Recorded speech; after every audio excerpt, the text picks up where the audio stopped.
వేల సంవత్సరాల క్రితం కొండల మధ్య ఏర్పడ్డ ప్రదేశం. పగలు చూస్తే శాంతి, రాత్రి చూస్తే నిశ్శబ్దం భయంగా మారుతుంది. ఇక్కడ అడుగుపెట్టిన ప్రతి ఒక్కరూ చెప్పిన మాట మనసు బరువైంది, వెళ్ళాలి అనిపించడం లేదని. 1000 ఏళ్లుగా మౌనంగా నిలిచిన బౌద్ధ స్తూపాలు.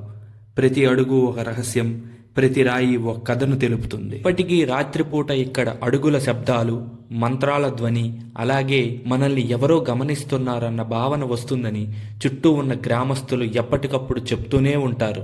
బౌద్ధ శాఖల్లో ఉన్న ముఖ్యమైన హీనయాన, మహాయాన, వజ్రాయాన శాఖలు ముగ్గురు కలిసి ఉన్న ఏకైక ప్రదేశం ఇదే. అదే మన శాలిహుండం. శ్రీకాకుళం జిల్లాలో ఉండడం మన అదృష్టం. అయితే ఇక్కడికి వెళ్ళిన తర్వాత ఎవరితోనూ మాట్లాడాలి అనిపించదు. తెలియని శాంతి వాతావరణం మనల్ని చుట్టినట్టు అనిపిస్తుంది. ఇలాంటి మోర్ ఇంట్రెస్టింగ్ వీడియోస్ కోసం మన ఛానల్ వీకెండ్ డిలైట్ని ఇప్పుడే సబ్స్క్రైబ్ చేసుకోండి.